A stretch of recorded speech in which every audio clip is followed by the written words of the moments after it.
ഇത് മാസ് മോട്ടോഴ്സിൽ നിന്നാണ്. നമ്മുടെ ഹീറോൻ്റെ ഗ്ലാമർ BS6 മോഡൽ വണ്ടിയാണ്. Fuel injection i3s model. അതിൻ്റെ ഫ്രണ്ട് ഫോർക്ക് സൈഡ് ലീക്കായിട്ട് നമ്മളത് ഓയിൽ സീൽ മാറ്റാൻ വേണ്ടി അയച്ചാണ്.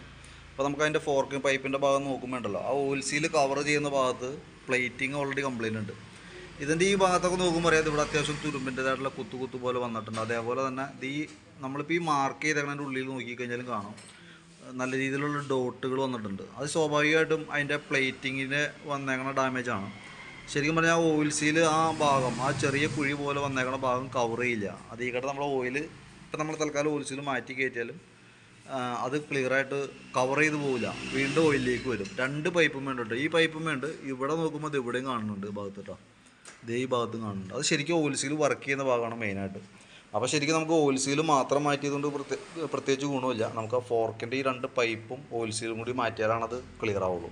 ഫോർക്ക് പൈപ്പിന് ഏകദേശം നമുക്കൊരു 1000 രൂപ താഴെ, 995 അങ്ങനെ എന്താണ് അതിൻ്റെ റേറ്റ് വരാം. ഏകദേശം ഒരു 1000 രൂപ. അപ്പോൾ രണ്ട് ഫോർക്ക് പൈപ്പും മാറേണ്ടി വരും. അതേപോലെ തന്നെ ഓയിൽ സീല് ഡസ്റ്റ് സീലും മാറ്റിയിട്ട് വേണം ഓയിൽ ഫില്ല് ചെയ്യാനായിട്ട്. അതല്ലെങ്കിൽ ഈ പറഞ്ഞ രീതിയുടെ ഓയിൽ സീൽ മാത്രം മാറ്റിയാലും വീണ്ടും റിപ്പീറ്റ് ലീക്ക് കാണിച്ചുകൊണ്ടിരിക്കും. പിന്നെ നമ്മളിത് അഴിക്കുമ്പോൾ ഫ്രണ്ട് ഡിസ്ക് ബ്രേക്കിൻ്റെ പാഡ് സെറ്റ് കൂടി നമ്മൾ ചെക്ക് ചെയ്യുന്ന സമയത്തുണ്ടല്ലോ, പാഡ് ഫുള്ള് തീർന്നു നിൽക്കണം കേട്ടോ. ഇത് നോക്കുമ്പോൾ അറിയാം, ഇവിടെ ഒരു 3 ലൈൻ ഇവിടെ കൊടുത്തിട്ടുണ്ട്. അത് ശരിക്കും പറഞ്ഞു കഴിഞ്ഞാൽ ബ്രേക്ക് പാഡിൻ്റെ ലൈഫിൻ്റെ മാക്സിമം അത്രയാണ് വരാൻ പാടുള്ളൂ. അത് നമ്മൾ ഈ പാഡുമേയും അതേപോലെ തന്നെ ഉണ്ട്, അത് ഫുള്ള് മാഞ്ഞു പോയിട്ടുണ്ട്. ഇത് അതിനോട് ചേർന്ന് വന്നിട്ടുണ്ട് കേട്ടോ.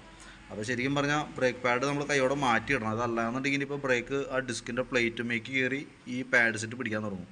കാരണം അതിൻ്റെ ആസ്പെറ്റോസ് പീസാണ് ഈ ഇത്രയും തന്നെ. ഇനി അങ്ങോട്ടേക്ക് പോകുമ്പോഴത്തേക്കും മെറ്റലാണ് വരിക, അതായത് ആ മെറ്റൽ പീസ് കയറി പിടിക്കാൻ തുടങ്ങും. അപ്പോൾ ഡിസ്ക് ഡാമേജിലേക്ക് പോകും.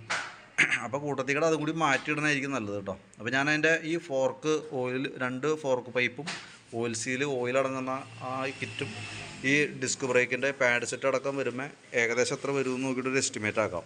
എന്നിട്ട് അതിൻ്റെ ഡീറ്റെയിൽസ് ഒന്ന് വാട്സാപ്പിലേക്ക് ഒന്ന് ഷെയർ ചെയ്തിടാം. അപ്പോൾ നോക്കിയതിന് ശേഷം ഒന്ന് റിപ്ലൈ ഇടണം കേട്ടോ. കാരണം റിപ്ലൈ കിട്ടിയാലും നമുക്ക് അതനുസരിച്ചിട്ട് ബാക്കിയത്തെ വർക്ക് കണ്ടിന്യൂ ചെയ്യുള്ളൂ കേട്ടോ. അപ്പോൾ നോക്കിയിട്ട് ഒന്ന് പറഞ്ഞാൽ മതി. ഓക്കെ.